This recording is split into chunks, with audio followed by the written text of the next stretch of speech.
Hi, everybody. Welcome to our continuing series called Rethink This. Garrett and I are having so much fun doing this, and it sounds like a lot of you are too.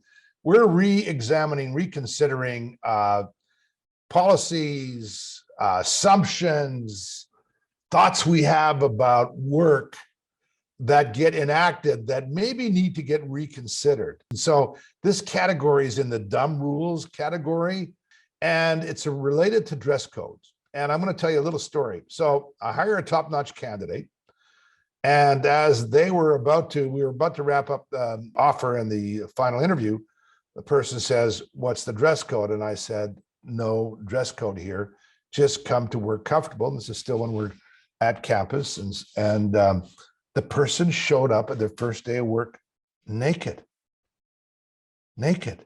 No, okay, I'm just kidding. Okay, this is a kind of a play on Rex Hastings, the founder of Netflix, and said, Netflix has no dress code, and so far no one has come to work naked. And, for Netflix, that's an appropriate way to think about it.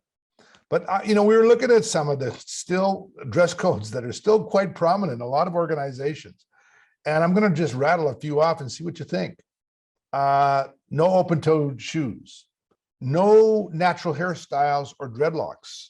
In fact, the court in the US in 2019, federal court, ruled that employer was okay to fire someone with dreadlocks. Wow.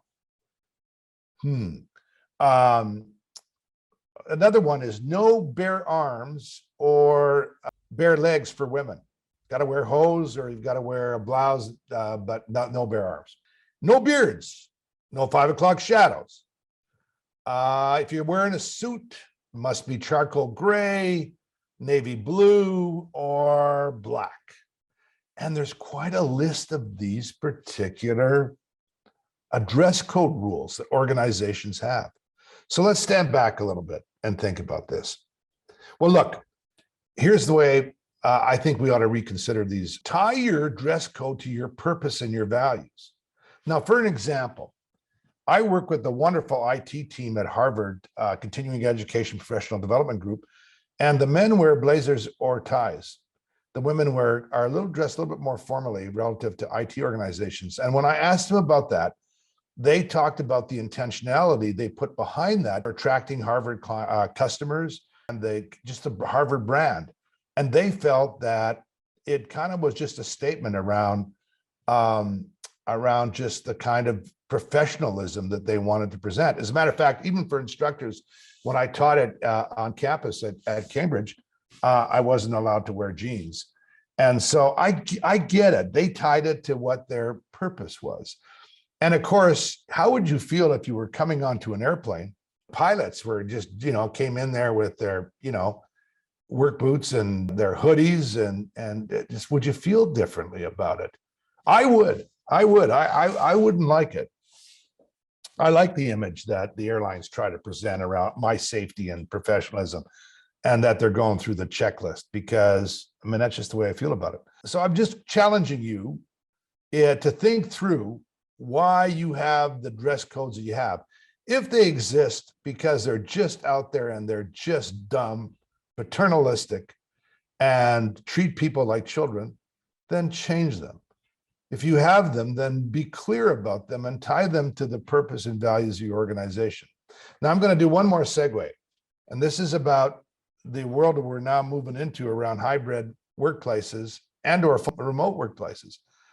I think there's a lot of self-accountability around how people dress. But don't be naive enough to think that if you show up on a Zoom platform and you've got peanut butter and jam all over your t-shirt, and you haven't brushed your teeth or combed your hair, that anybody's going to take you as seriously as you might expect. And I'm trying to make a point. I've seen some kind of interesting kind of images that people are presenting. And if you want to sort of take another sort of an anthropological look on it, next time you get a chance to get on a plane, and I hope it's sooner than later, sit in a row if you can and watch everybody walk by you and wonder, holy cow. You kind of wonder if they barely made it out of bed to kind of go on a 737 to fly across the country in their slippers and their pajamas. It's kind of strange. So the point is, there's two sides to this. Be self-accountable about the image that you're presenting. Just don't take for granted that no one's looking. That's not very realistic. If you're in a position to influence these rules, make sure they're not childish and patronizing. Tie them to purpose and values, make sense out of them for people, and just don't have them hanging around just because you feel like it, because it's dumb. Anyway, there we are. I hope that's got you thinking. Love to hear about some of the stupid dress code rules that you have run into, and or ones that you think deserve some challenging, and how you think about this. If you're loving it, join us, hang out our socials. We really love hanging out with you, and we love continuing to reconsider, rethink the assumptions around the workplace. Thanks. Bye for now.